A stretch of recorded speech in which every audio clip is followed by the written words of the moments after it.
할렐루야. 아멘. 2022년 8월 7일 주일 오전 예배를 시작합니다. 기도하겠습니다. 아멘.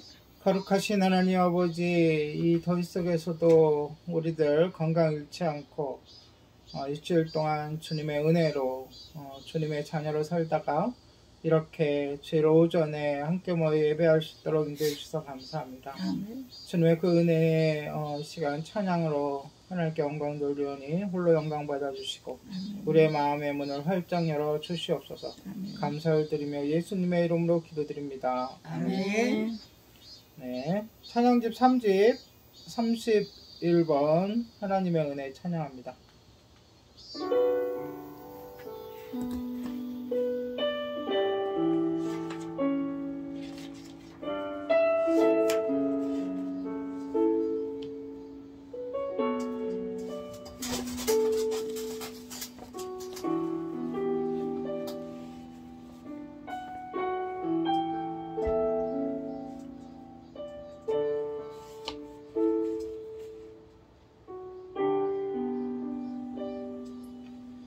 나를 지으신 이가 하나님, 나를 부르신 이가 하나님, 나를 보내신 이도 하나님, 나의 나 된 것은 다 하나님 은혜라. 달려갈 길 다 가도록 나의 마지막 구가하도록 나로 그 십자가 품게 하시니 나의 나 된 것은 다 하나님 은혜라. 한량없는 은혜, 갚을 길 없는 은혜, 내 삶을 애워싸는 하나님의 은혜, 나 주저없이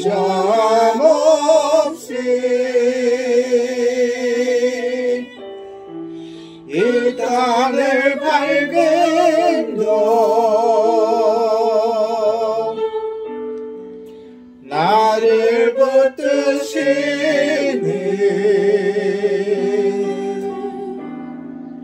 하나님의 은혜,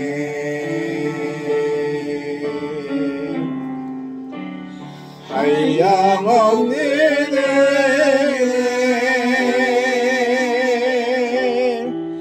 갚을 길 없는 은혜,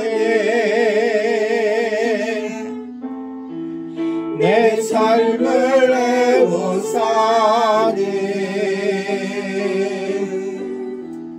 하나님의 은혜,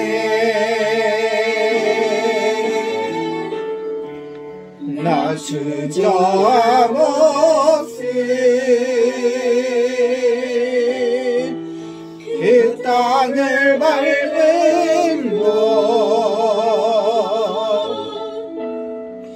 나를 붙드시는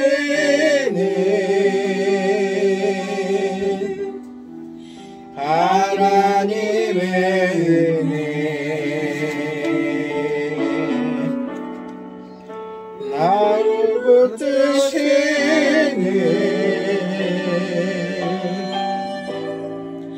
하나님의 은혜.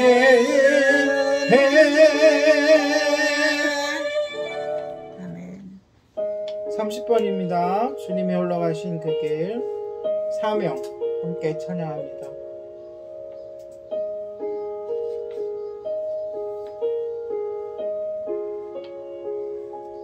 주님이 때, 제 나라가 임할 때입니다. 하나님 인재하실 때 예배가 왜곡되며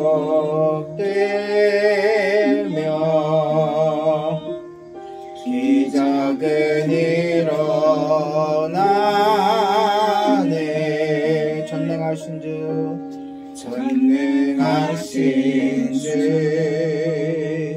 영원하신 능력의 통치자 자유가 선포되며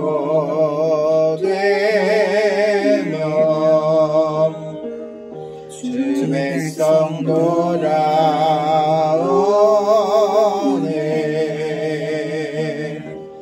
하나님 나라 임하소서.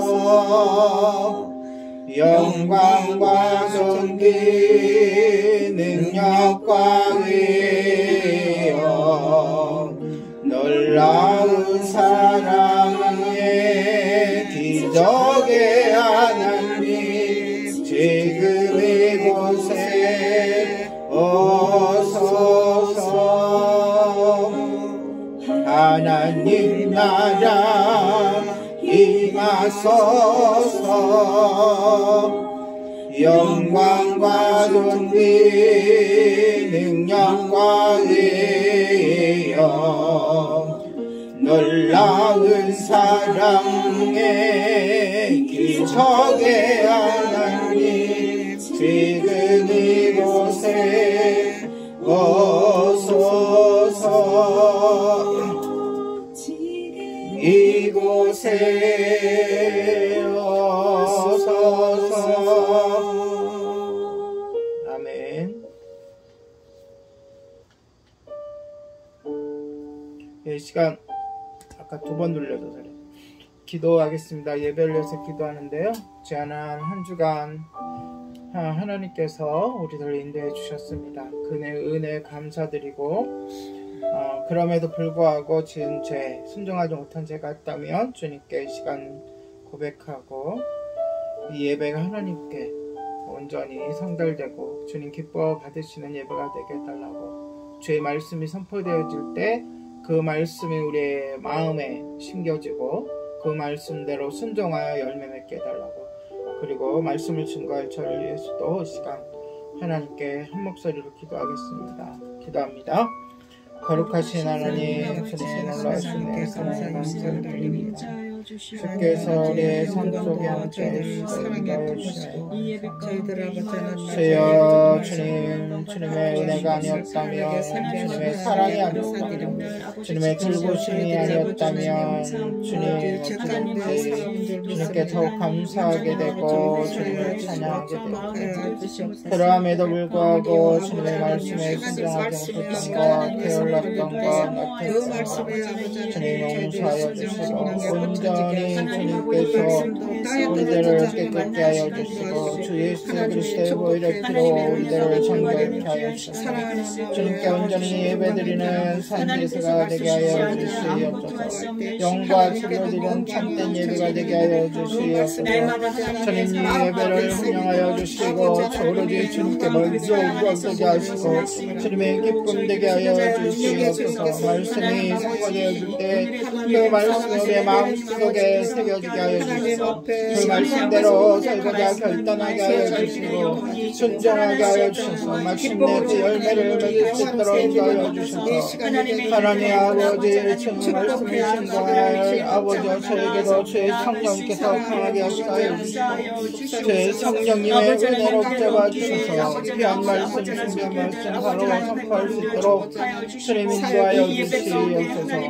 하나님 아버지 평생 주님 세워주셨사오니 말씀을 증거하고 양들을 아버지 목양할 때에 주님 아버지의 교회가 하나님께 하나님 마음에 합족한데 성도들이 하나님 아버지 땅에 빛과 소금이 되는 아버지 그러한 교회가 되게 하여 주시옵소서.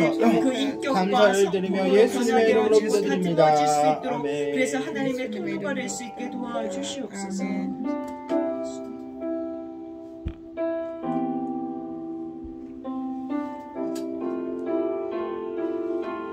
주께와 엎드려 찬양합니다. 주께와 엎드려 경배드립니다. 주 계신 곳에 기쁨 가득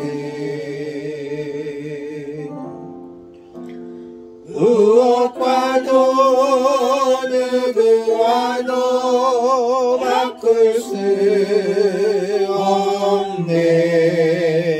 예배드림이 기쁨 됩니다.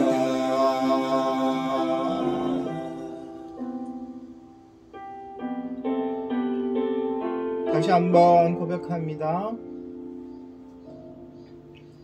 주께와 엎드려 경배드립니다. 주 계신 곳에 기쁨 가득 무엇과도 누구와도 바꿀 수 없네. 예배드림이 기쁨 됩니다. 무엇과도 누구와도 바꿀 수 없네. 예배드림이 기쁨 됩니다. 아멘. 사서신경하심으로 우리의 신앙을 고백하도록 하겠습니다.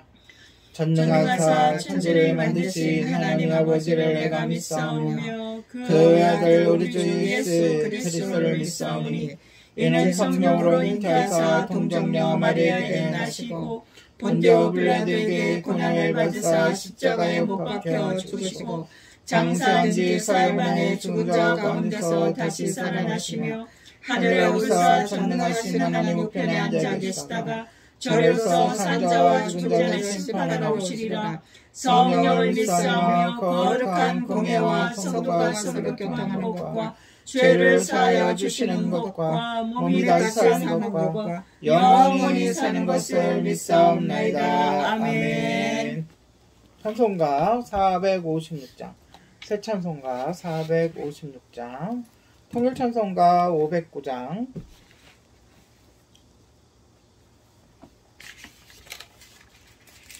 거친 세상에서 실패하거든 함께 찬양합니다.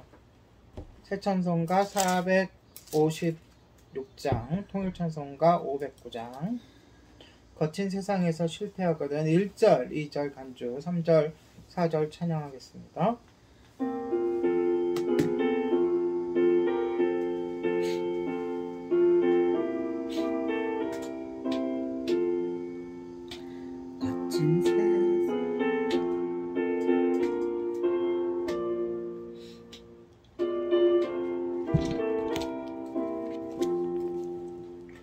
거친 세상에서 실패하거든 그 선 못 자국만 쳐라.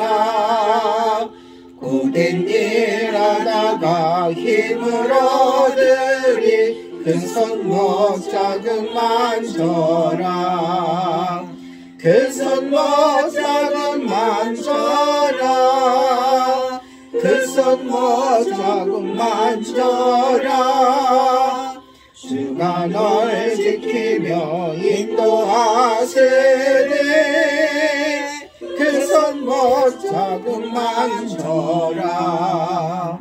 내가 어둠 속을 걸어갈 때에 그 선 못 자국만 쳐라. 주가 참 평안을 내게 주시리 그 선 못 자국만 쳐라. 그 선 못 자국만 쳐라. 그 선 못 자국만 쳐라. 주가 널 지키며 인도하시니 그 손못 자국만 져라.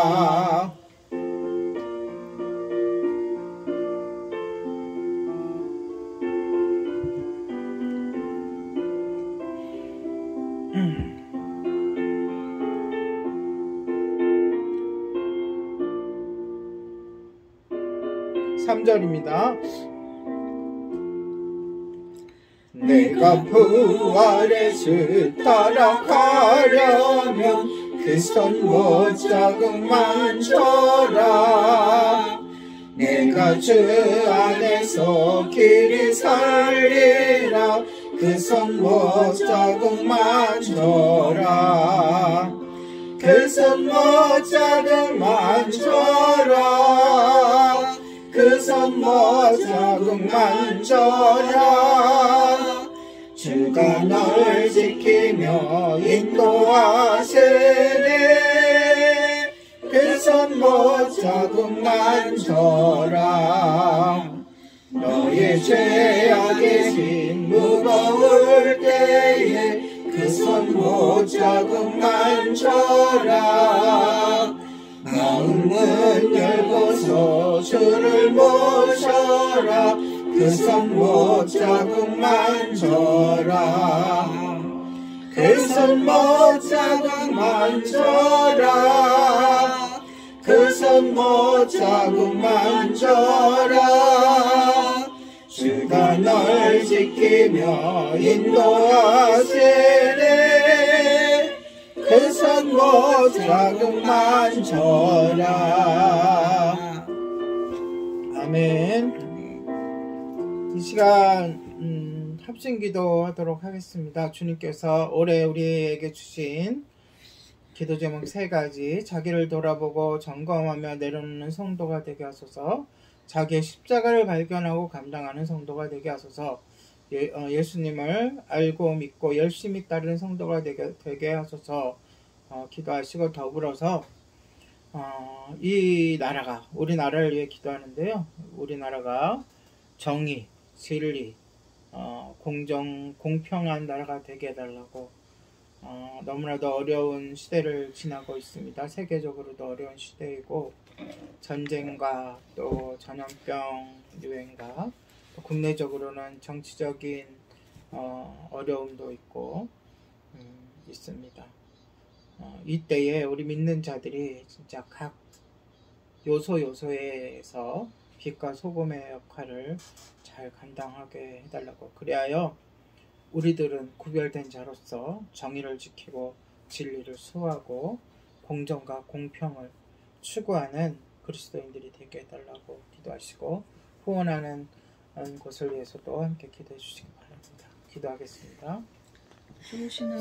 거룩하신 하나님 아버지, 이 시간 간절히 기도합니다. 하나님 아버지, 주님께서 올해 예림교회에게 주신 기도 제목 아버지여, 자기를 돌아보고 점검하며 내려놓는 성도가 되게 하여 주시옵소서. 자기의 십자가를 발견하고 감당하는 성도가 되게 하여 주시옵소서. 예수님을 더욱 알고 굳게 믿고 열심히 따르는 성도가 되게 하여 주시옵소서. 하나님 아버지, 세상은 좀 더 험악하여지고 어두워져 가는 주를 믿는 그리스도인들이 빛의 역할과 소금의 역할, 성대의 역할, 편지의 역할, 향기의 역할을 감당하지 못하는 것을 느낍니다. 하나님 아버지, 이 땅에 정의가 실현되며 진리가 공포되고 공정과 공평이 아버지 수호되는 아버지 그 놀라운 역사가 일어나게 하여 주시옵소서. 주님께서 세우신 대통령을 비롯하여 아버지여 정부의 각처의 아버지여 리더들과 하나님 아버지여 국회와 정치권과 또한 사회의 리더들이 하나님 아버지여 자기의 욕심과 사리 사욕에 아버지 매몰되지 않도록 도와주시고, 오로지 국민을 두려워하며 하나님을 두려워하며 국민을 두려워하고 하나님 아버지 바른 정치와 바른 아버지의 문제를 실행해 나갈 수 있도록 인도하여 주시옵소서. 하나님 아버지 우리 믿는 자들이 곳곳에 있는데 하나님 아버지 우리가 지혜의 역할을 하고 성령 역할을 잘 감당해야지. 하나님 아버지 아버지와 통하며 성공하는 아버지 그한 사람을 통하여 하나님의 의와 하나님의 뜻이 이루어져요.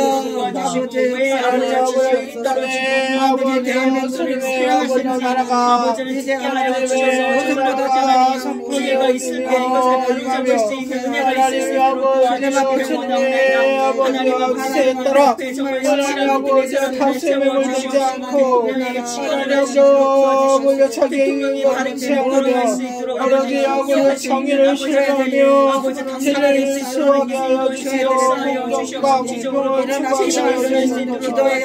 예림교회가 원하는 아버지 많은 것이 있습니다.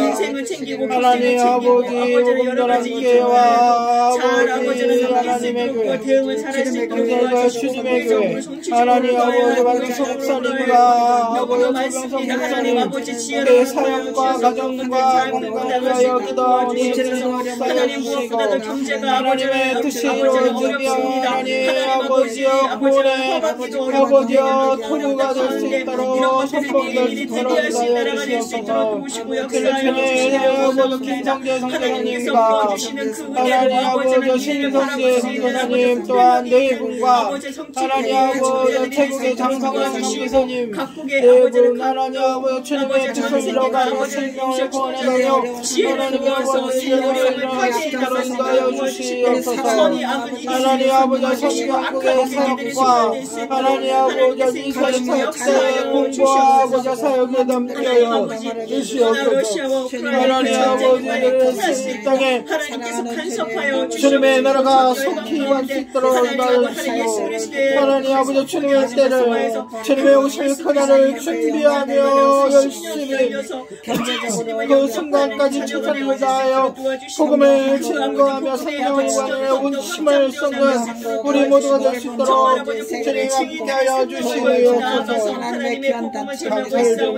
하나님 그들의 아버지 물질로도 우리가 많은 후원자가 들어올 수 있도록 하나님 도와주시기를 예수님의 이름으로 감사합니다. 좋으신 하나님을 찬양합니다.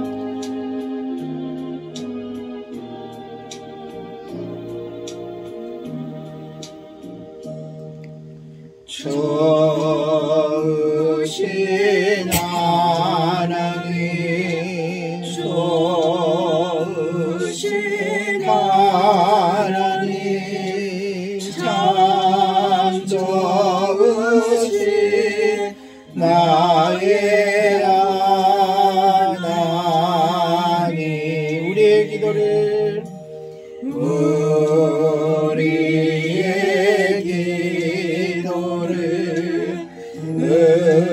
응답해 주시는 참 좋으신 나의 하나님 한없는 축복을 한없는 축복을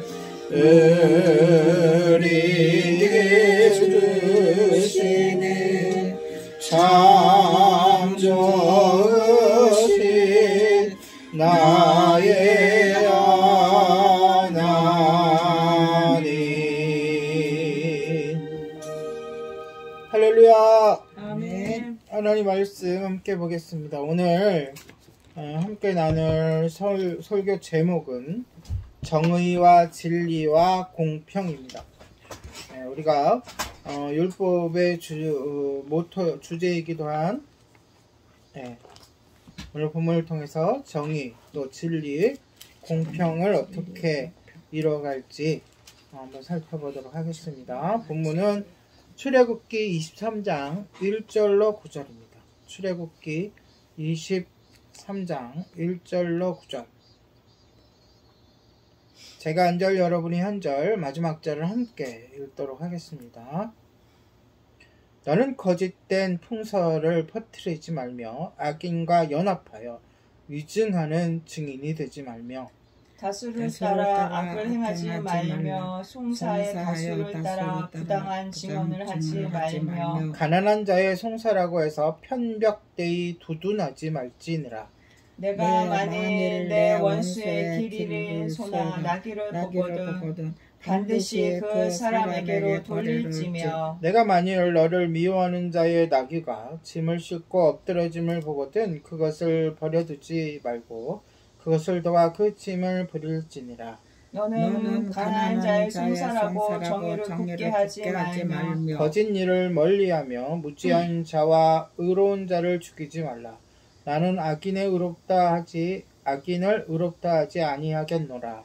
너는 뇌물을 받지 말라. 뇌물은 밝은 자의 눈을 어둡게 하고 의로운 자의 말을 굳게 하느니라. 함께 너는 이방 나그네를 압제하지 말라. 너희가 애굽 땅에서 나그네 되었은즉 나그네의 사정을 아느니라. 아멘. 아멘. 아멘.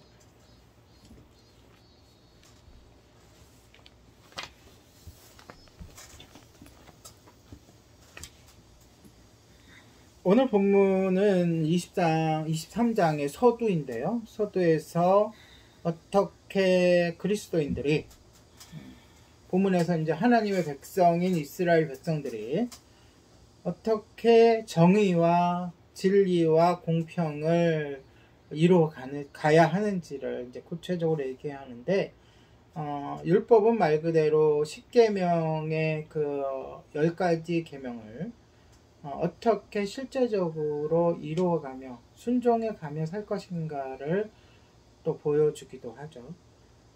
그래서 율법을 우리가 공부하다 보면 하나님의 마음을 알 수 있어요. 하나님의 그 마음, 백성을 향한, 하나님의 그 자녀들을 향한, 또 하나님을 믿지 않더라도 인간에 대한, 사람에 대한 그 마음이 얼마나 사랑이 넘치시고 긍휼이 넘치신지를 알 수 있어요. 오늘 여러 가지 그 짧은 9절 안에 여러 가지 율법의 조항이 그 담겨져 있어요. 하나하나 살펴보도록 하는데요.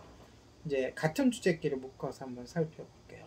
1절에서 1절 한번 같이 읽어보십시오. 시작. 너는 거짓된 풍성을 퍼뜨리지 말며 악인과 연합하여 위증하는 증인이 되지 말며. 네. 여기서 풍설은 뭔가요? 소문. 그렇죠. 소문이죠. 근데 이제 풍설 그러면 이제 소문 중에서도 널리 바람을 타고, 그러니까 널리 전파된, 그러니까 그냥 통용되는, 까딱 잘못했다가는 그게 진실인 마냥 받아들일 수 있는 거짓 소문을 이야기합니다. 그러니까 이제 이 풍문이 거짓인지 아닌지는 모르죠, 그렇죠? 우리가 확인을 한다면 금방 알 수도 있을 거예요. 네. 여튼 어떻게 해요? 풍문을 어떻게 하지 말라고요? 터뜨리지 말라. 그렇죠. 하나님은 내가 풍문을 들었다고 해서 우리 풍문을 들을 수 있잖아요. 이번 현대에도 특히 많이 이제 우리가 접할 수 있는 공간이 꼭 사람을 만나지 않더라도, 사람을 만나서 대화를 하지 않더라도 뉴스를 통해서나, 사실 뉴스는 풍문이 아니죠. 뉴스는 사실은 일어난 사실을 이야기하는 게 뉴스인데, 요즘은 하도 일반 공중파 뉴스도 믿기가 어려운 시대가 되어버려가지고, 포함을 만약에 한다고 치면 뉴스, 유튜브를 통한 거짓 뉴스들도 많고, 악의적으로 만든, 또 SNS나 뭐 카톡, 뭐 문자들 통해서도 많이 날라오죠, 여러분들에게도. 그래서 우리는 이 풍설을 많이 접하는 시대에 살고 있어요. 근데 중요한 건 뭐야? 오늘 본문에서 뭐 하지 말라고요? 터뜨리지 말라. 퍼뜨리지 말라. 내가 비록 풍문, 그러니까 풍설을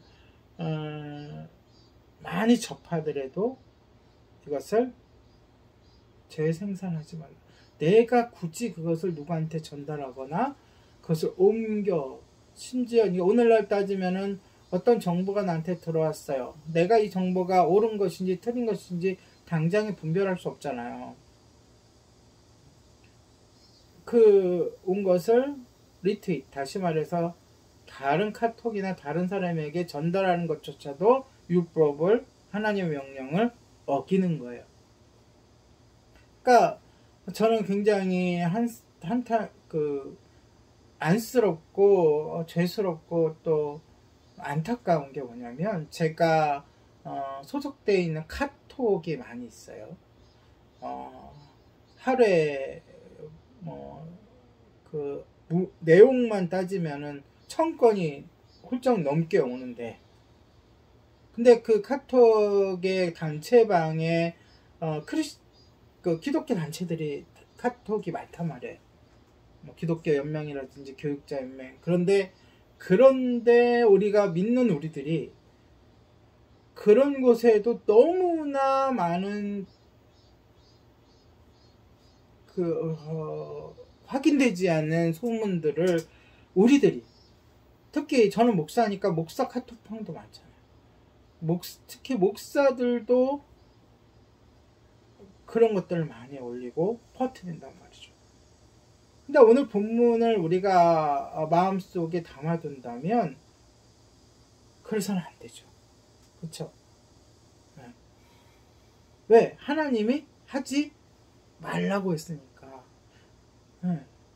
내가 와서 딱 내 눈에 들어와서 이게 옳다고 생각되더라도 내가 확인한 게 아니고 정확한 정보가 아닌 거니까 그것이 옳든 그르든 간에 퍼뜨리지 말라는 거예요. 하나님은.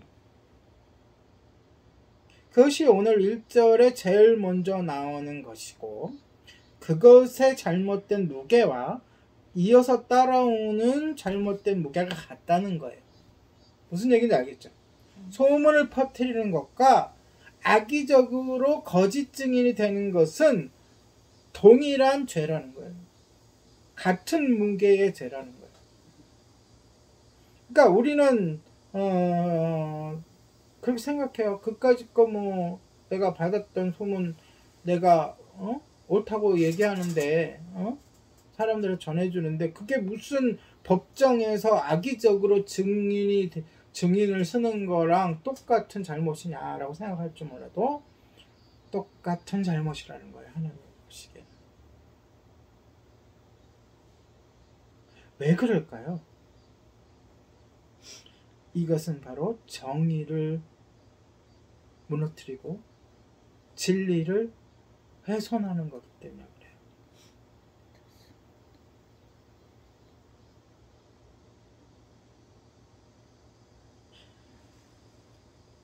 악의적인 증인이 됨으로써 나쁜 사람을 돕지 말라는 거예요.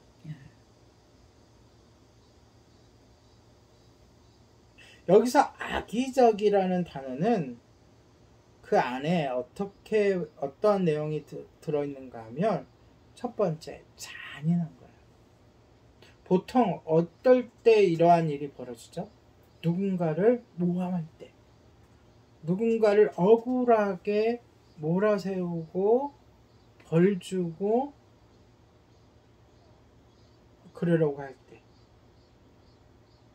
그리고 그 안에는 사납다라는 것이 들어있어요. 그런 뜻이. 왜요? 맹수들이, 늑대들이 무리를 지어서 연약한 먹잇감을 쫓는 형상과 똑같다는 거예요. 말 그대로 짐승보다도 못하다는 거예요. 그리고 그 안에는 혐오스럽다라는 뜻이 담겨져 있어요. 뭐예요? 악의적이다라고 할 때. 왜 혐오스럽죠? 거짓이니까. 특히 하나님 보시기에 그러한 행동은 가장 혐오스러운 행동이라는 거예요. 어떤 거요? 뭐가? 어떤 행동이? 풍설을 나르는 것과 거짓 증인을 쓰는 것이 그렇다는 거예요. 악의적인 증인들은 대개 다른 사람의 평판을 뭐 하려고? 해하려고. 그러한 의도로 소문을 퍼뜨립니다. 이 소문이 진실이든 사실이든 거짓이든 간에 우리나라의 현대법도 진실이든 사실이든 그 사람의 명예를 실추시키기 위해서 소문을 퍼뜨리거나 글을 올리거나 하면 범죄예요, 아니에요? 범죄예요. 그것이 사실이든 거짓이든 간에. 그러니까 그런 법은 성경에 맞는 법이에요. 그러니까 그런 악의적으로 증인이 되는 사람들은 그 소문이 진실인지 아닌지에 대해서 관심이 없어요. 그들의 관심은 오직 공격하고자 하는 그 사람이 얼마나 손가락질 받고 얼마나 무너져 내리는가에 관심을 가져요. 오늘처럼 과학수사, 뭐 경찰이 있고 수사관들이 있고 뭐 검사나 판 이런 재판에 대한 이런 발달된 때가 아닌 이때, 율법 주실 때는 더욱더 증인의 그 말 한마디가 결정적인 거예요. 하나님도 율법을 주시면서 두세 사람의 증인이 없이는 벌을 주지 못하게 하셨어요. 그런데 벌을 주는 기준이 뭐예요? 증언. 증인의 증언이라고요. 이 당시엔 거의 대부분. 그만큼 이 증언이 당시에는 결정적인 역할을 하게 돼요. 그런데 이 사람이 왜 그러한 소문을 퍼뜨리고 그런 거짓 증거를 하게 될까요? 그 이유가 뭘까요? 첫 번째, 돈을 받았다. 그렇죠. 뒤에 이제 나오지만 뇌물을 받거나, 그러니까 판결자 입장에서는 뇌물이고, 말 그대로 회유를 돈으로 또는 지위로 또 어떠한 이득을 주면서, 그럼 뇌물을 줄 정도, 이득을 줄 정도의 사람은 어떤 사람이에요? 능력이 있는 사람이고 부한 사람이고 소외된 자가 아니고 누리는 사람이라는 거예요. 또 뭐가 있을까요? 개인적인 복수가 있겠죠. 그렇죠? 개인적인 복수나 시기심 또는 서운함. 그러니까 오늘처럼 이렇게 각 개개인의 그 삶이 중시되고 각자의 프라이버시가 중시되는 시대가 아니에요. 그 시대는 다 붙어서 사는 시대. 그러면 서운한 것도 있고 분쟁도 일어날 수 있고 그럴 때에 일부러 거짓 증언을 하게 되죠. 성경에 나중에 출애굽기는 없지만 나중에 쭉 살펴보면 그러한 일들이 드러나요. 거짓 증거하는 일들이. 그러나 이유가 무엇이든 간에 거짓 소문을 퍼뜨리거나 거짓 증인이 되는 것은 그 당사자에게 피해를 주기 위한 거예요. 그 자체가 율법을 어기는 것뿐만이 아니라 율법의 또 한 가지 중요한 특징이 뭐죠? 공동체를 구성하기 위한, 온전히 공동체를 유지하기 위한 법이라고 그랬잖아요. 그렇죠?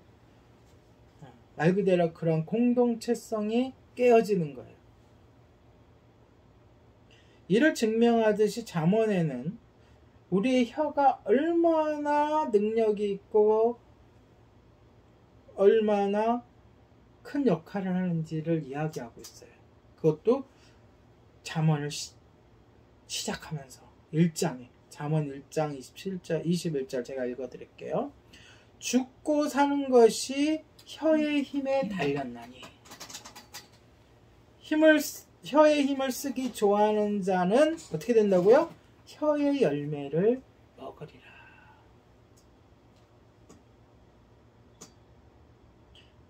잠언을 시작하면서. 그럼 잠언은 뭐예요? 솔직히 잠언은요, 언이잖아요. 말씀언. 언어에, 우리 말에, 우리 혀에 잠그는 거예요. 혀를 단속시키는 교훈이란 뜻이에요. 물론 그 안에 여러 가지 의미가 있고 더 깊은 본 주제가 있지만, 원래 잠언이라는 말 속에는 그런 게 달려있는 거예요. 뭐가 중요하다? 우리의 혀가 중요하다. 혀를 어떻게 해야 된다? 잘 올려야 단속해야 된다. 심지어 오늘 본문 1절에서는 풍설은 옮기지도 말아야 한다. 이때 풍설, 그 당시에는 어떻게 옮기겠어요? 뭘로 옮기겠어요? 말로 옮기겠죠. 그만큼 우리의 말이 중요하다는 거예요. 다시 1절로 돌아가 볼게요. 나쁜 소문을 퍼뜨린 것에 대해 그 소문이 진실인지 아닌지가 중요하다 그랬어요? 아니라 그랬어요? 아니다. 퍼뜨린 사람은. 이 말을 퍼뜨리는 데한 그 사탄이 주는 쾌감이 있어요. 여러분들 한번 말 퍼뜨려 본 적 있어요? 내 말에 많은 사람들이 주의를 기울이고, 그렇구나, 맞장가를 쳐주고, 내가 무슨 말을 하더라도 믿어주고 혹하는 그런 것에 대한 유혹이 있어요. 중독이 있는 거예요. 말을 퍼뜨리는 사람들은 그래서 퍼뜨리기 시작하면 그런 것에 쾌감을 느껴서 점점 더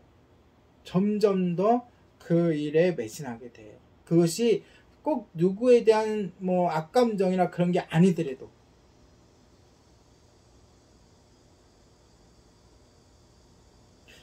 오늘날 보세요. 우리가 얼마나 많은 양의 다른 사람에 관한 이야기를 듣습니까? 그쵸? 코로나 팬데믹이라 그래서 사람들이 모여서 이렇게 대화는 안 할 수도 있지만, 요즘은 그것도 풀려가지고 이제 많이들 모이는데, 모여서도 얘기하고, TV를 틀어놓으면 온갖 그런 얘기잖아요. 남에 대한 얘기잖아요. 그죠? 남에 대한 논설, 남에 대한 서로가 평가하고 하는. 또 여러분들 혹시 많이 전합니까?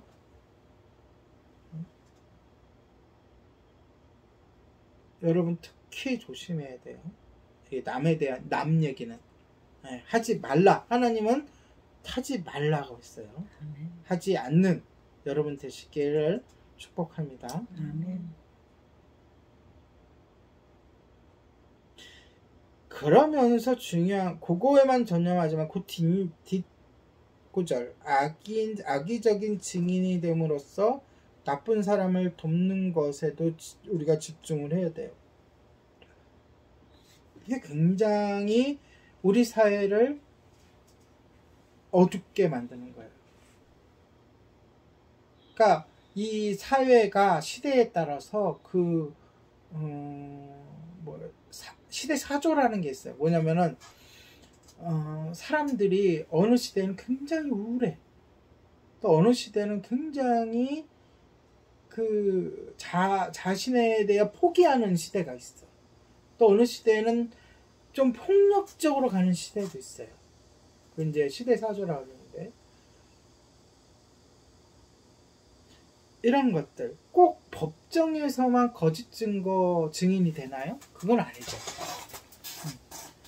그러니까 이 시대에 주님께서 우리들에게 꼭 하실 수 있는 말씀인 것 같아요. 두 가지. 풍문을 옮기지 말라. 거짓 증인이 되지 말라. 제가 예배 시간이라 다 이야기는 할 수는 없지만, 오늘날 이 사회, 특히 우리나라의 지금 현대의 상황 속에서 이 두 가지 그 율법은 진짜 우리의 마음을 울리고 우리가 잘 받아들이고 순종해야 할 줄로 믿습니다.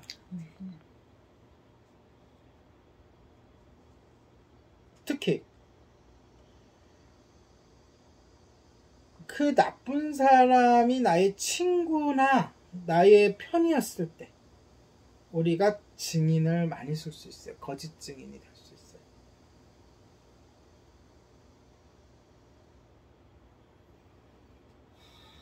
또는 지금 이 시대와 마찬가지로 보복이 두려워서 거짓 증인이 될 수도 있어요. 내가 바른 증인을 함으로써 이 사람에게 뭐 권력자일 수도 있고 뭐 힘이 센 사람일 수도 있고 여러 의미에서 그런 사람의 편에 서지 않고 나 혼자 바른 소리를 해서 바른 증거를 내서 그들의 그런 나쁜 뜻을 꺾는다면 나에게 돌아올 수 있는 피해가 두렵고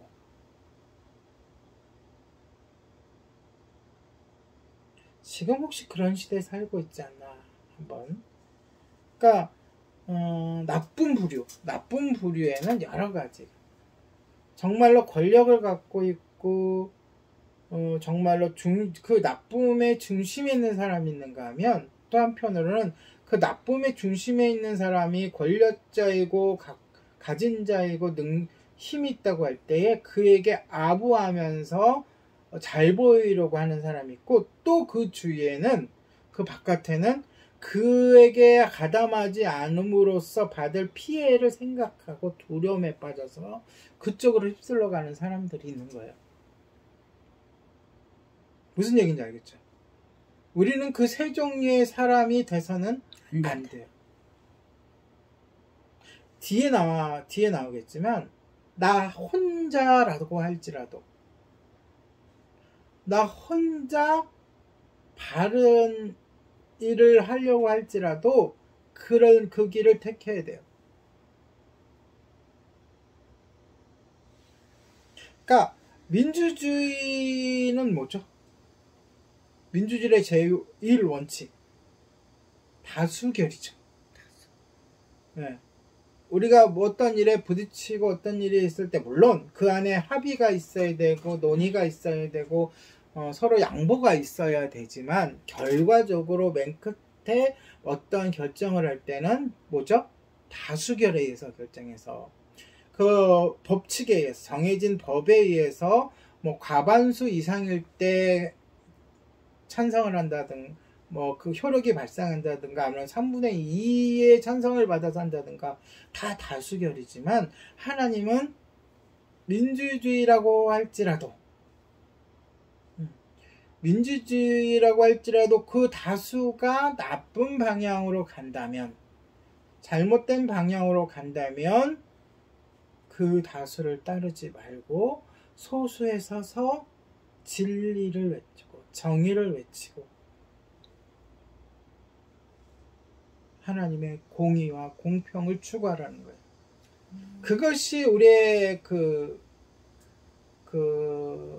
뭐죠? 7, 80년대 자유를 위해서 민주주의를 위해서 자신의 피를 흘려서 싸웠던 우리 민족의 그러한 것들 또 일제시대의 독립을 위해서 싸웠던 그 일들 그리고 지금도 어떠한 불의에 맞서서 우리가 용기 있게 용감하게 행동을 해야 될 이유가 바로 오늘 본문 하나님의 말씀 속에 있는 거예요.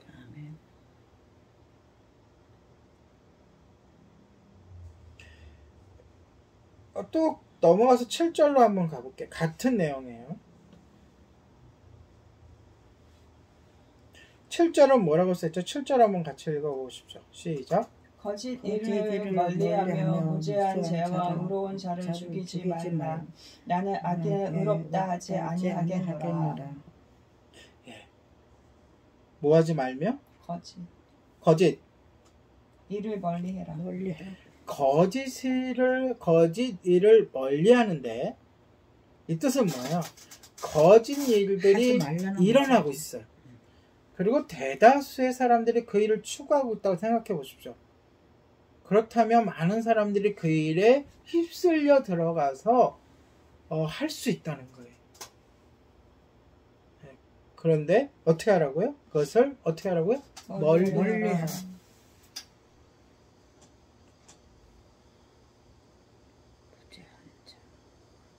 그리고 거기서 끝나는 것이 아니라 죄 없는 사람을 어떻게 하지 말라? 죽이지 말라. 그렇다면 앞에 나왔던 거짓 일이 뭐예요? 결과가 죄 없는 사람을 죽이는 데까지 이룰 수 있는 거예요.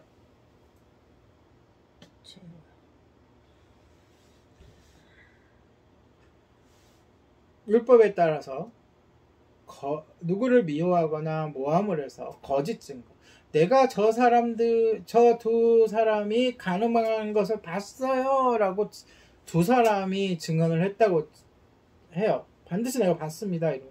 그러면 어떻게 해야 돼요? 증인이 2명 나왔으니까 2명 이상이니까 돌리쳐 죽여야 되잖아요.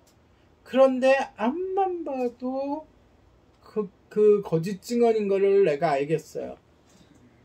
근데 많은 사람들이 다 그 남자와 여자를 돌려쳐 죽이려고 해요. 그 거짓 증언을 듣고서. 근데 확실하게 어떠한 경로로든 이게 거짓이라는 걸 내가 감지를 했어요. 그럼 어떻게 해야 된다고요? 멀리하고 죽이는데 동참하지 않을 뿐만이 아니라 그 사이를 가로막고 이 일이 진행되지 않도록 대항해야 돼요. 아멘. 이 죽이지 말라라는 이 말 속에는 피동령이 아니라 능동령이에요. 죽이지 않게 하라 이 뜻이에요.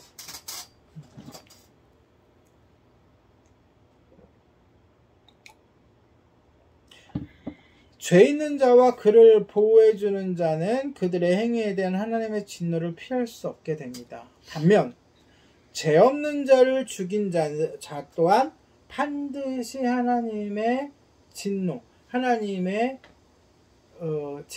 징계를 받게 돼 있어요. 대표적인 예가 뭐죠? 가인과 아벨의 사건이에요. 하나님은 가인을 사랑하셨어요. 가인과 하나님의 대화를 보면 그 안에서도 하나님이 여러 번 그에게 회개할, 그러니까 돌이킬 기회도 주시고 또 보호도 해주십니다. 그쵸? 그러나 어떻게 하셔요? 징계를 하시죠. 영원히 그가 죽을 때까지 유리하게, 다시 말하면 떠돌아다니게, 죽이는 자를 피해서 떠돌아다니게 하세요. 그렇게 벌을 주시고 또 가인이 호소하니까 뭘 주세요? 이마에 표를 주세요. 죽이지 말라는 표잖아요. 그에게 징계할 수는 있지만 죽이지는 말라는 거예요. 그렇게 하나님께서는 불의한 자에게 진노를 반드시 대갚아 주시는 분이에요. 그러므로 하나님의 백성들은 어떻게 해야 돼요? 정직해야 돼요. 특히 어떤 거에 있어서? 증인이 될 경우에 또는 누군가를 이야기할 때, 물론 모든 면에서 정직해야 되죠. 모든 면에서 정직해야 되니까 당연히 증인이 된다던가, 누구에 대해서 이야기를 할 때에 어떻게 하게 이야기를 하고 증인이 돼요? 정직하게. 이게 무너진 사회가 혼란이 오는 거죠. 오늘날도 저는 느끼는데 얼마나 정직이 무너졌어요. 자신의 또는 자신이 속해 있는 그 어떠한 무리들을 위해서 자신이 쓸 수 있는 모든 것들을 동원해서 상대방을 음해하고 공격하고, 반대로 자신 안에 속한, 자신의 공동체 안에 속한 사람들은 죄가 있음에도 불구하고 온갖 보호막을 쳐주고 온갖 편의를 제공하는 그런 사회에 살고 있다면 바로 뭐가 무너진 사회예요? 정직이 무너진 사회. 그런 것이 점점 많아진다는 것은 이 땅에 하나님의 심판의 때가 가까워지고 있다는 거예요.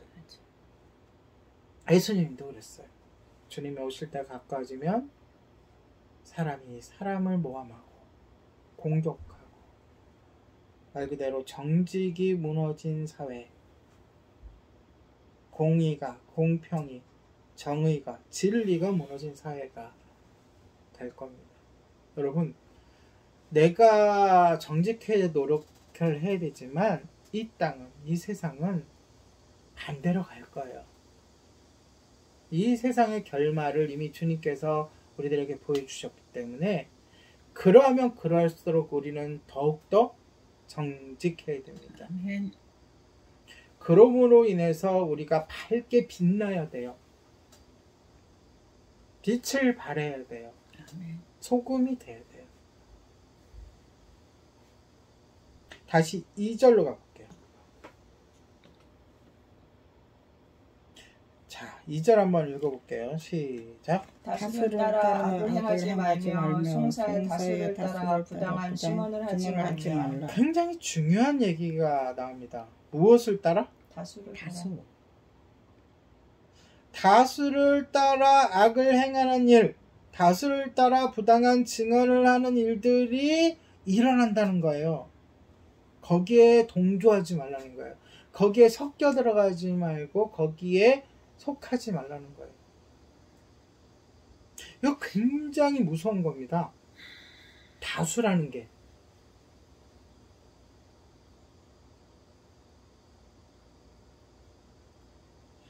물론 다수의 힘으로 좋은 일들을, 건설적인 일들을 해나가고, 물론 기본적으로 다수의 힘으로 이 땅을 발전시켜 나가고 다수의 힘으로 나라를 힘있게 해나가고 모두가 잘 살게 또는 모두가 행복하게 하는 것 굉장히 중요합니다.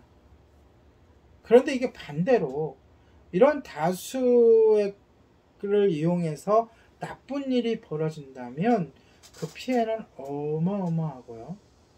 그 피해는 돌이킬 수 없는 일들이 일어나는 거예요. 대표적인 게 1차 치의 강제징용, 다수의 힘에 의해서 이루어지는 위안부 문제, 그 다음에 오늘날에도 근현대에 들어가서 많은 군인을 투입해서 사람들을 압제하고 죽이고 했던 일들이 다 여기에 속하는 거예요.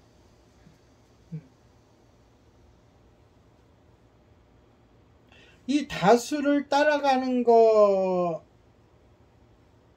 민주주의지만 여기서 우리는 생각해야 된다는 거예요. 그 일이, 그 결정들이 과연 선하고 정의로운가?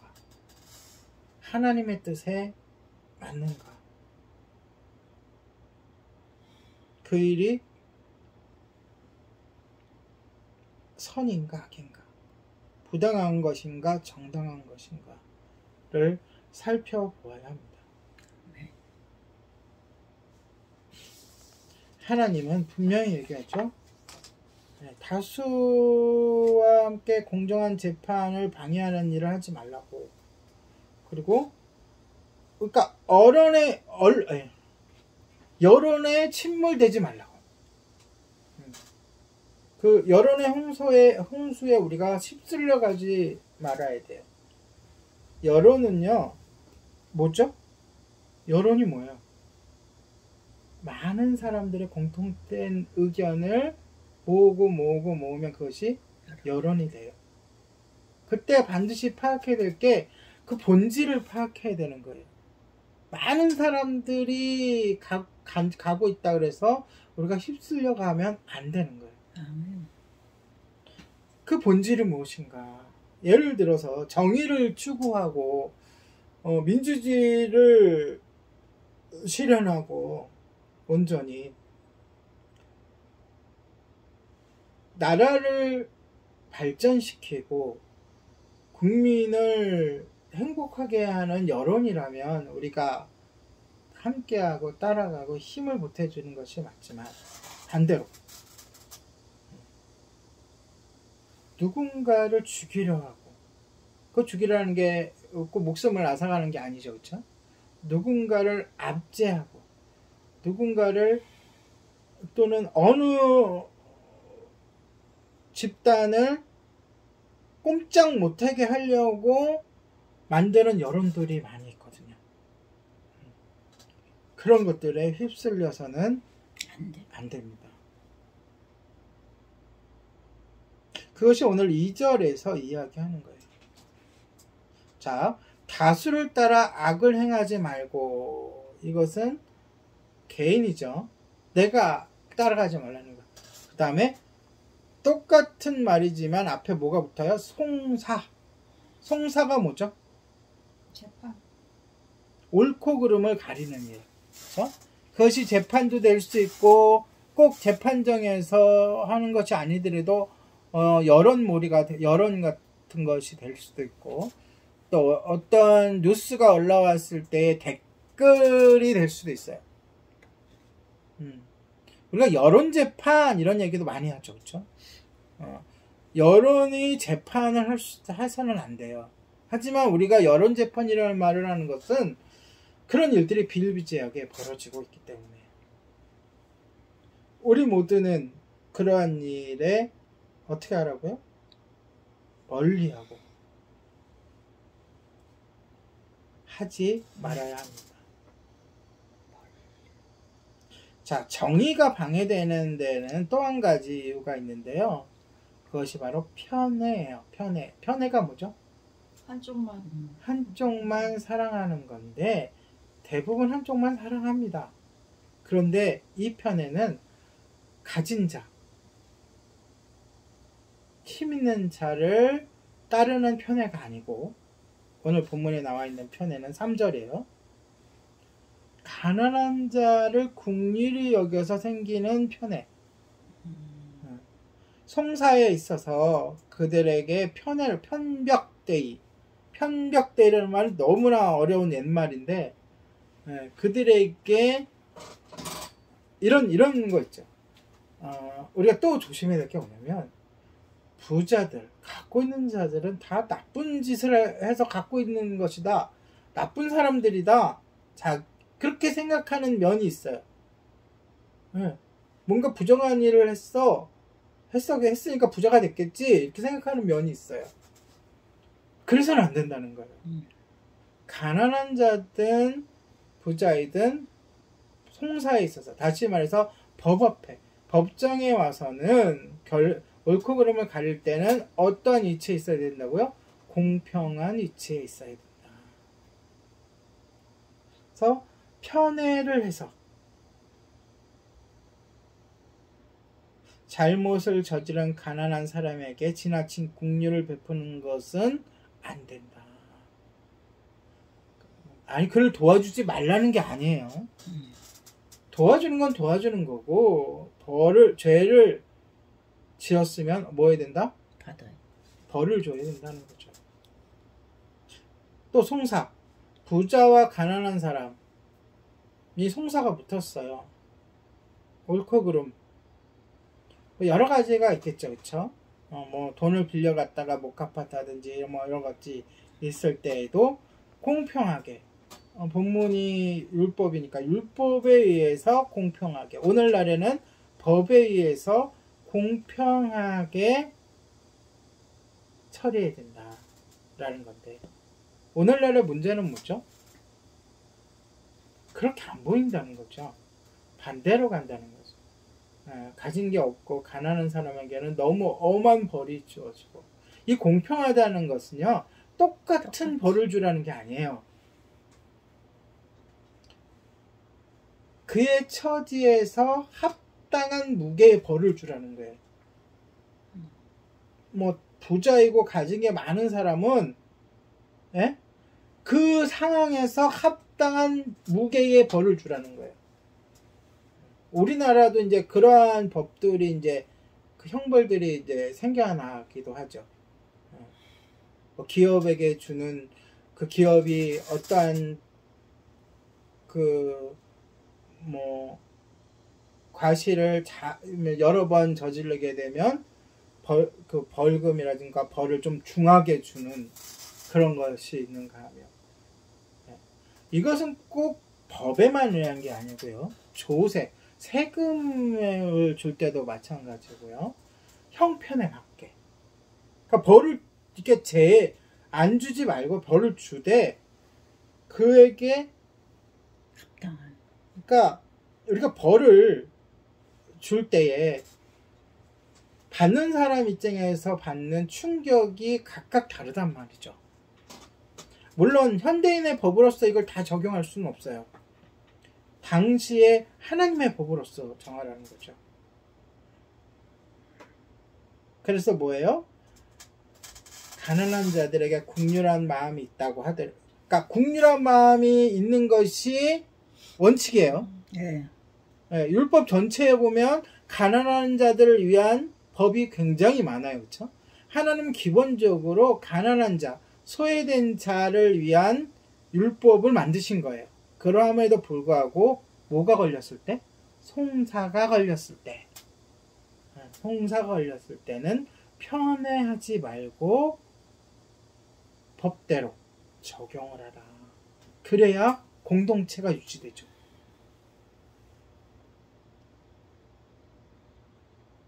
예를 들어서 어떤 사람이 돈도 없고 가진 게 없어서 자기 가족을 먹이기 위해 물건을 훔쳤어요. 그때는 어떻게 해야 되죠? 율법 지금 얘기한 대로는 지난주에 배웠잖아요. 훔친 거에 2배를 갚게 해야 돼요. 훔친 거에 2배를 갚게 해야 되는 거예요. 그렇게 판단을 땅 내리고 그를 돕는 다른 율법들을 동원을 해서 그의 가난에서 벗어나게 또는 그들을 교율하게 굶어 죽지 않도록 하는 것은 그 나름대로 다른 율법을 통해 가지고 도와줘야 되는 거죠.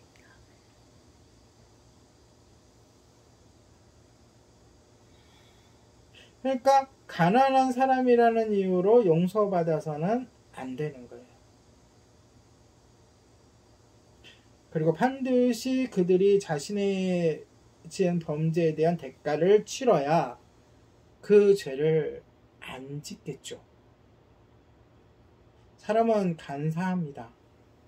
용서받으면 그때 감사하다고 하더라도 또 죄를 짓는 유혹에 빠질 수가 있어요. 왜냐? 그들은 가난하잖아. 반면에 6절에 보면은요. 반대의 경우가 나와요. 가난하기에 오히려 그들에게 불리하게 대했던 사람들도 있었다는 거예요. 6절 시작. 너희는 가난한 자의 송사라고 정의를 굳게 하지 말며. 이것은 뭐냐면 반대의 경우가 들어있어요. 이 내용 속에는. 정의를 굳게 한다? 무슨 뜻이에요? 정의를 굳게 한다. 적용해야 될 일을 적용하지 않고, 그쵸? 가난한 자의 송사라고 해서 정확한 법을 정하지 않고 무시해버리는 거죠. 또는 하찮게 여기는 거예요. 그러니까 가난한 자의 송사, 이거는 뭐냐면 송사를 누가 걸었어요? 가난한 사람이. 반대, 아까 얘기했던 3절의 반대의 얘기죠. 자, 그 다음에 또 정의를 굳게 하는, 방해하는 일 중에는 뭐가 있죠? 뇌물 있죠. 뇌물. 그게 어디 나올까요? 8절. 그렇죠? 8절. 너희는 뇌물을 받지 말라. 뇌물은 밝은 자의 눈을 어둡게 하고 의로운 자의 말을 굽게 하느니라. 뇌물은 가난한 사람이 줘요? 부자가 줘요? 자, 그게 위에 6절하고 연결되어 있죠. 왜? 정의를 굽게 하지 말라라는 게 같이 있잖아요. 의로운 자의 말을 굽게 하느니라. 그러니까 의로운 자의 말이 곧장 가야 되는데, 재판관한테, 그쵸? 곧장 전달돼야 되는데 이 말이 어떻게 된다고요? 굽으면 어떻게 돼요? 가지 못하거나 이만큼의 이야기가 요만큼만 전달될 수도 있고 또 어떻게 돼요? 변형이 돼서 전달될 수 있죠. 이 뇌물은요, 과거에도 현재에도 모든 비리와 모든 문제에 적극적으로 문제를 일으켜요.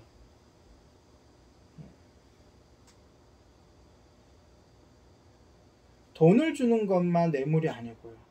옛날에는 학교에서도 이 뇌물이 비일비재했죠. 그걸 뭐라 그랬죠? 촌지라 그랬어요. 요즘은 뭐 없다고 하지만 요즘은 더 지능적으로 있죠.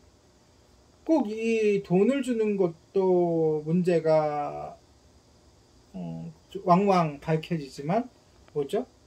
뭐 성상납이라는 얘기 많이 들어보셨죠. 그것도 뇌물이잖아요. 그것뿐이에요. 자동차, 네. 뭐 주식이라든가 채권. 그러니까 교묘 점점 나이가 이게 발달해서 교묘하게 상대방에게 이익을 주면서 나의 뜻을 관철하게 하는 것. 그 모든 것이 뇌물이에요.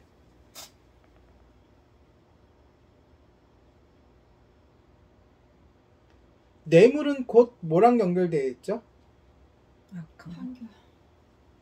이익과 연결되어 있는 거예요. 이득. 재판에서는 판결을 나에게 유리하게 받기 위해서. 뭐 어떠한 뭐 회사나 뭐 정부의 요직이나 정부의 뭐 중요한 자리 같은 데서는 그 자리에 내가 들어가서 그럼 뇌물을 주고 들어간 사람이 바르게 뭔가를 할 수 있겠냐고요. 그 뇌물의 본전 그 이상을 뽑으려고 온갖 비리를 다 저지를 거 아니에요. 그러니까 분명히 오늘 본문에서 뇌물을 받지 말라. 뇌물은 밝은 자의 눈을 어둡게 하고 의로운 자의 말을 굳게 하느니라. 여러분들도 저에게 뇌물은 제가 사양하도록 하겠습니다. 주지도 않습니다. 뇌물을 받지 말고 뇌물을 주지도만은 우리 모두가 되기를 축복합니다. 아멘? 아멘. 굉장히 중요한 거예요. 아멘 하십시오. 아멘? 아멘. 자, 이제 4절, 5절을 갈 텐데요. 이제 약간 이제 반복적인 게 나와요. 이렇게 율법을 쭉 읽다 보면 같은 얘기 또 하시는 것 같아, 하나님이. 그런 내용들이 이제 종종 있는데, 같은 얘기 또 하신다는 얘기는 뭐죠? 중요하다. 하나님의 관심사다. 하나님 중요하다. 그리고 백성들이 쉽게 어길 수 있는 내용이다. 뭐죠? 4절, 5절은 이웃의 제한, 이웃의 재산에 대한 또 내용이에요. 우리가 앞장에서 이웃의 재산을 훔치거나 손해를 끼친 일에 대해서 배웠죠. 그렇죠? 네. 어떤 법으로 해야 되나. 그런데 오늘은 이게 이웃이 아니에요. 상대방이. 그래서 뛰어넘어요. 이웃뿐만이 아니라 원수의 재산. 그럼 여기서 원수, 그러면 어디서부터 어디까지인가요? 어떤 관계가 원수가 돼요? 부부가 원수인가요? 어떤 관계가 원수예요? 최고의 원수는 나의 가족을 죽인 사람. 나의 가족을 죽이게 되면 나에게 뭐가 생기냐면 보복권이라는 게 생겨요. 보복권. 그 살인자를 죽일 수 있는 권한이 하나님이 누구에게 부여해 주시냐면 그의 가족들에게. 무슨 얘기인지 알겠죠? 그러니까 살인을 저지르는 사람을 죽여야 되잖아요, 율법에. 그렇죠? 그럼 누가 죽이냐고요? 누구한테 죽일 권한이 생기냐고요? 가족에게. 가족에게. 네. 그러니까 최고의 원수는 나의 가족을 죽인 사람이야. 지금 누구와 누구 사이의 이야기예요? 같은 민족, 이스라엘 사람들, 같이 지금 옆에서 살고 있는 사람들에게 관련돼 다 적용되는 게 율법이잖아요. 그렇죠? 그러다 보면 싸움도 일어나게 되고, 그래서 내 가족을 누군가가 죽이게 돼. 그렇죠? 그런데 두 종류가 있잖아요. 죽인 거는 악한 심정을 가지고 죽인 게 있고, 실수로. 싸우다가 실수로 죽일 수도 있고, 그것도 실수예요. 그렇죠? 그리고 동물을 풀어내는데 동물이 죽일 수도 있잖아요. 동물이 죽인 것도 그 주인이 죽인 걸로 적용을 했으니까. 하여간 누구한테 권한이 있다고요? 가족에게. 그러면 나의 최고의 원수는 지금 우리 마을에서 또는 내 공동체 최고의 원수는 누구예요? 내 가족을 죽인 사람. 그러면 원수는 원수인데 봐줄 만한 원수도 있겠죠. 뭘까요?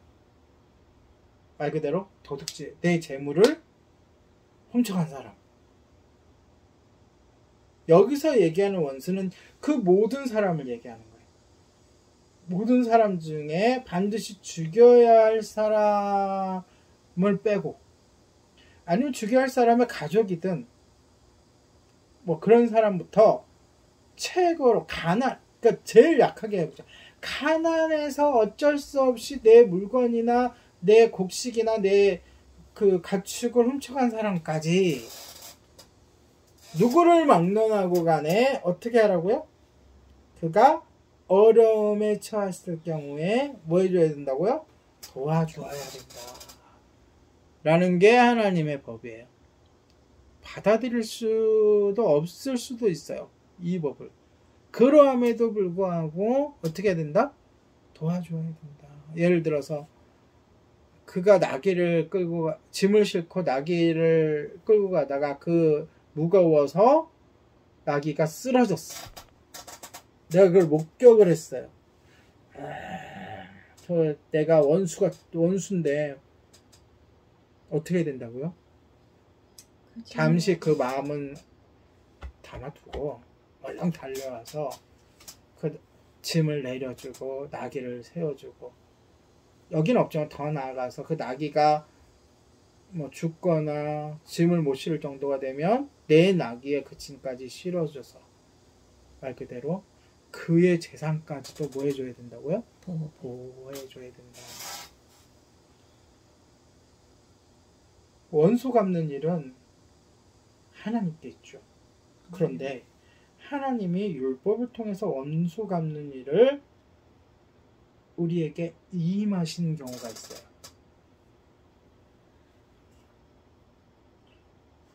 그건 그거고, 이웃사랑은 이웃사랑대로 실천해야 된다는 거예요. 그 이웃이 누구까지이라고요? 예수님이 얘기하셨잖아요. 원수를 사랑하라.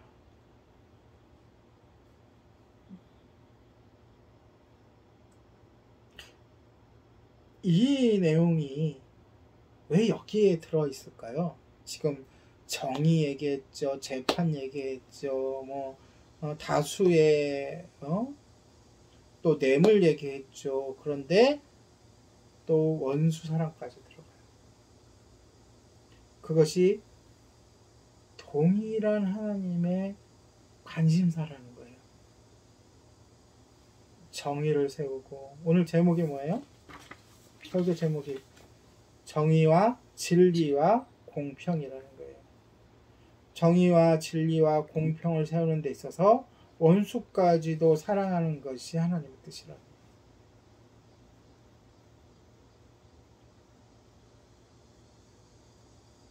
그래서 여러분, 이대로 할 수 있어요, 없어요? 해야죠. 하나님이 하라니까 해야죠. 그럼 어떻게 하면 할 수 있을까요? 마음을 다듬어서. 마음을 어떻게 하나님 손으로 다듬어 주셔서 하나님 마음으로 해야죠. 그 말 정답인 것 같아요. 내 힘으로는 할 수 없는 일이 있잖아요. 네. 도저히 내 마음과 내 힘으로는 순종할 수 없는 일이 있다고요.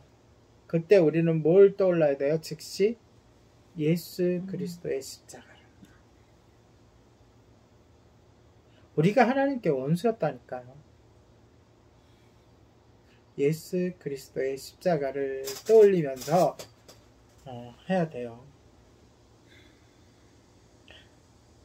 기도해야 돼요. 긍휼을 갖는 사람이 되도록.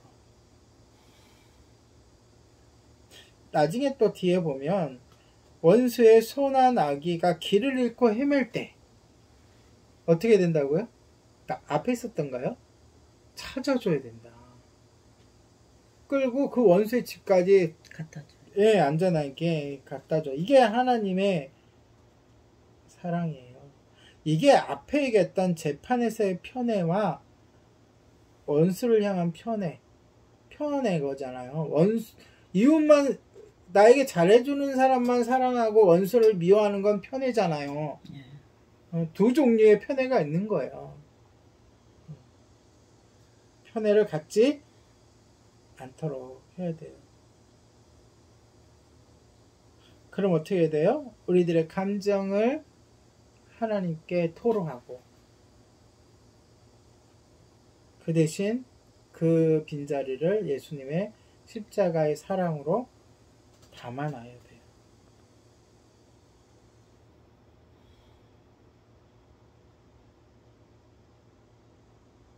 자, 마지막 9절로 가볼게요. 이 말씀은 또 하시네요. 하나님께서. 누구에 대한 말씀이시죠? 이방인, 나그네에 대한.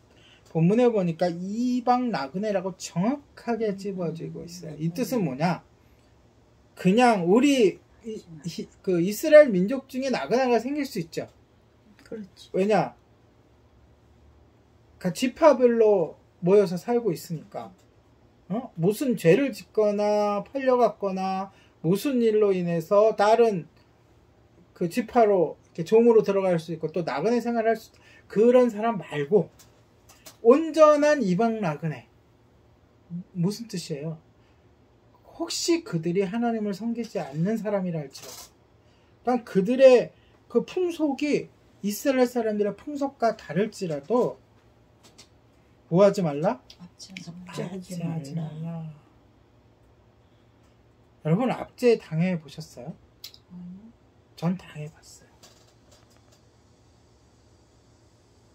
종은 아닌데 어떠한 그 압력이나 어떠한 것으로 인해서 옴짝달싹 할 수 없는 숨도 쉴 수 없는 상황에 놓이게 하는 경우가 있어요. 그것도 지능적으로. 그것이 우리 오늘날에도 곳곳에서 일어나요. 학교에서 일어나면 뭐죠? 학교에서도 일어나요. 학교에서 일어나죠. 네. 한 연약하고 또는 지체장애가 있거나 연약하거나 힘없어 보이는 아이를 가지고 완전히 그 나쁜 아이들이 진짜 옴짝달싹 할 수 없게 만들어요. 요즘은 동영상까지 찍어갖고 협박을 하고 인터넷에 올리고 정말 죽은 만큼 힘들게 만들어요. 그런 것들이 학교에서 일어나는 압제. 또 직장에서도 일어나잖아요. 공동체 안에서도 일어나. 근데 오늘 본문에 보니까 압제하지 말라. 왜요? 그럼 많이 들었던 거잖아요. 너희가 애굽 땅에서 나그네 되었은즉 이 얘기는 뭐야? 그 나그네의 심정을 알지 않느냐. 이스라엘 민족이 얼마나 압제를 당했어요. 그러니까 그 사정을 그 나그네의 사정을 아느니라 라고 끝나요. 그러니까 뭐 하지 말라? 압제하지 말라.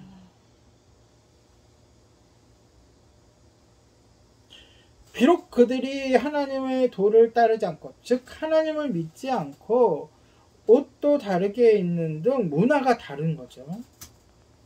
오늘날 외국인을 향한 또는 그 참 희한한 게 미국이나 좀 잘 사는 나라에서 들어와 사는 사람들은 그렇게 비판하거나 혐오를 안 해. 그런데 우리 민족이더라도 저기 몽골에서 들어오거나 저기 뭐죠? 유라시아에서 돌아오거나 오랫동안 그 일제시대 때 넘어가가지고 그런 사람들이 우리나라에서 집단을 이루며 사는 지역들이 있거든요. 그런데 그들이 받는 혐오는 굉장히 심하다고 그래요. 우리가 잘 느끼지 못하지만 이렇게 뉴스나 또는 이렇게 그러니까 그런 분들을 위해서 활동하는 그룹의 유튜브 같은 걸 보면 그 압자당하는 것을 이렇게 유튜브로 찍어가지고 호소할 데가 없으니까 굉장히 심하다고 그래요. 이건 뭐 편애를 떠나서 이거는 말 그대로 그러니까 스트레스를 그들에게 푸는 거예요. 자신이 받는 그런 소외감, 스트레스 같은 것을 외국인 노동자들 또 그러한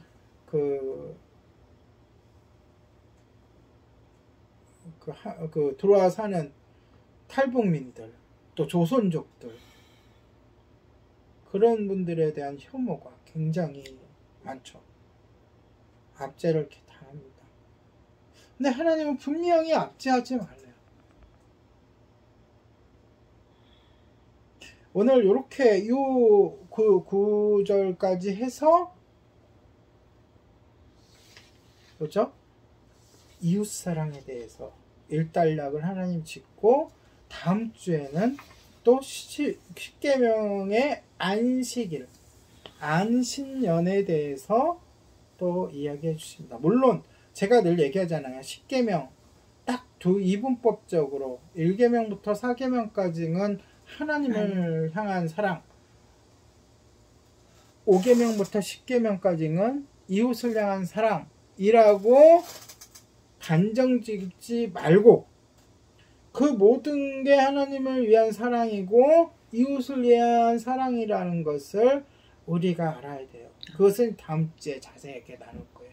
안식년, 안식일조차도 그 안에 인간을 향한 하나님의 사랑이 심겨져 있어요. 오늘 말씀을 정리를 할게요. 우리가 본문을 통해서도 알 수 있듯이 하나님의 백성들은 뭐의 편에 서야 돼요? 하나님의 편, 다른 말로 정의의 편에 서야 돼요. 굉장히 중요한 거예요. 특히 우리 그리스도인들, 오늘날로 사는 그리스도인들에게는 많은 기독교인들이 이라고 하는 사람들이, 많은 목사라고 하는 사람들이 불의에 대해서 너무나 눈 감고 있는 것들이 많아요. 오히려 불의의 편에 서가지고 자신의 향당, 자신의 이득을 취하려는 사람들이 명찰에는 나는 그리스도인이요, 나는 목사요, 나는 집사요, 장로요 하며 살아가요. 그런데 양심에 꺼리낌이 없어요. 정의의 편에 서지 않아요. 예수님은 뭐라고 하셨습니까? 너희가 이 땅에, 우리가 마태복음 5장을 읽었죠. 5장에 뭐라 그래요? 5장, 6장, 7장에 보면 그게 한 가지 주제예요. 바로 빛과 소금이 되라는 거예요.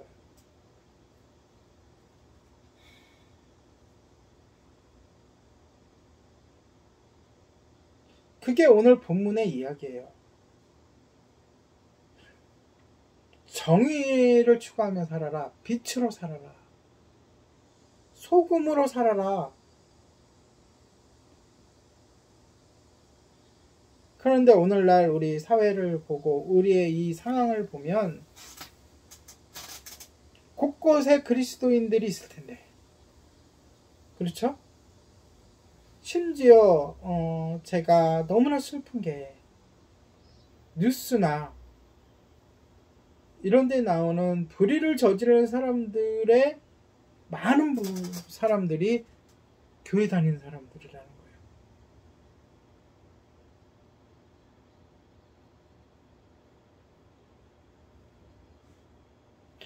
오늘 본문처럼 우리는 편애하지 맙시다. 편애가 뭔지 이제 아셨죠? 네. 편애가 뭐예요? 한편만. 한쪽만. 한쪽. 한쪽만. 한편만 구박하거나 한편만 사랑하는 것, 그것이 편애예요. 참 어렵죠? 편애는 하지 말아야 되는데 또 정의로워야 돼요. 공정해야 돼요. 이게 굉장히 큰 그 담론인데, 이것을 하나님이 하나님의 백성 한 사람한테 요구하는 거예요. 뭐 큰 운동으로 이것을 만들어가는 게 아니기 때문에 한 사람 한 사람이 정의롭고 한 사람 한 사람이 진리를 추구하고 그래야 이 사회가, 이 공동체가 정의로운 거예요. 하나님의 법에 의해서는. 우리 전체가 어떤 운동을 벌여서 정의롭시다, 뭐 공평합시다, 공정합시다 해서 공정해지는 게 아니고 정의로워지는 게 아니라 한 사람 한 사람이 정의롭고 공정을 추구하고 편애하지 않고 해야 공동체가, 전체가 그렇게 간다는 건데, 특히나 믿는 사람이 빛이 되고 소금이 되어야 그렇게 유지해 가는 거예요. 그러므로 우리는 기꺼이 진실의 편에 서야 하고 정의의 편에 서야 합니다. 그리고 처음에 얘기했듯이, 여러분은 혹시 잊어버리셨을까봐, 소문을 어떻게 하지 말라? 퍼뜨리지 말라. 아니, 전달하지 말라. 퍼뜨리지 말라. 퍼뜨리지 말라. 어떤 한 사람한테라도 이것을 이야기하지 말라. 그것이 진실이든 아니든. 오늘 정말 9절 안에 굉장히 많은 얘기가 담겨져 있어요. 집에 가서 한 번 더 읽어보시고요. 우리 모두가 편애를 버리고 그 누구에게도 공평하고 공정하고 정의를 실현하며 살아가는 모두가 되시기를 예수님의 이름으로 축복합니다. 아멘. 기도하겠습니다. 우리에게 정의와 진리와 공평을 요구하시는 하나님 아버지, 주변 사람들에게 피해를 주지 않기 위해 우리의 혀를 지켜주시기를 원합니다. 혹시라도 우리가 그 진리를 파악하지 않은 채 다른 사람에 대한 소문을 전한 것이 있다면 회개하오니 용서하여 주시옵소서. 아멘. 우리를 미워하거나 힘들게 했던 사람들이 있다면 그들이 어려움에 처했을 때 우리의 개인적인 감정을 내려놓고 도와줄 수 있도록 주님께서 인도하여 주시옵소서. 아멘. 감사를 드리며 예수님의 이름으로 기도합니다. 아멘. 네. 이러한 정의를 지키고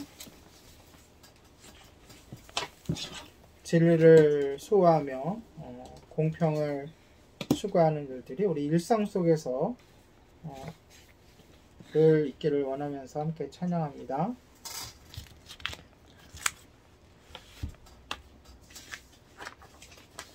찬양집 28번 일상입니다. 일상.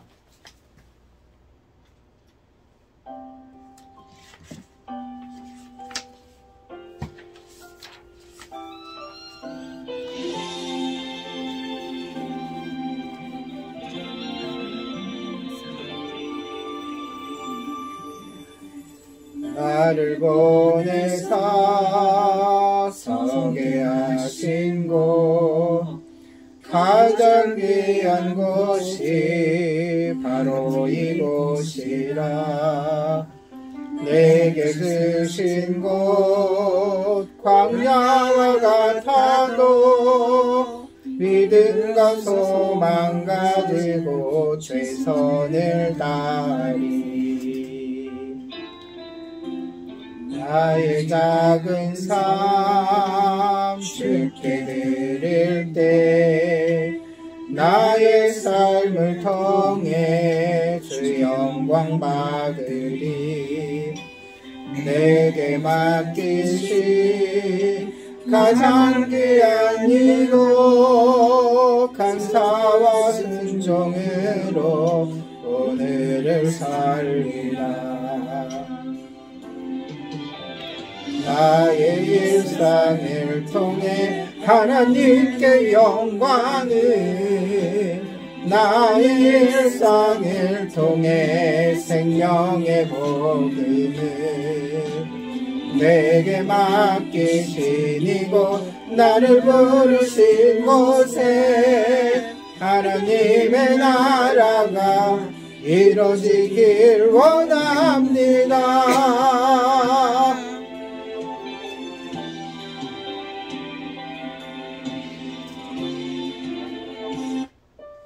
기도하겠습니다.